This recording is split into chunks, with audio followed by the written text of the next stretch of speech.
ليكيب هذه هي الصلصة اللي سقسيتوني عليها، صوص ميزون ولا مايونيز اللي تجي بالمعدنوس والكورنيشون والخيار. تبعوا معنا ونعطيكم الوصفة كيف دخلنا.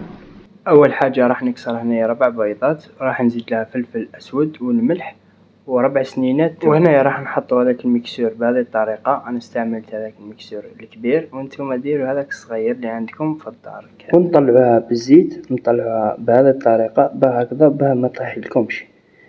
وراح تدي لكم 4 كيسان زيت، وكما نعرفوا كل بيضه تدي لنا كاس تاع 220 مليلتر. نزيد لها المعدنوس ونص حبه خيار مقطعه صغيره ولي كورنيشون، وراح نزيد نطلعها حتى نتحصلوا على الصلصه تكون ثقيله بهذا الشكل وتخدموا بها لي ساندويتش كامل. وهذه هي النتيجه، وان شاء الله تعجبكم وبصحتكم. سلام.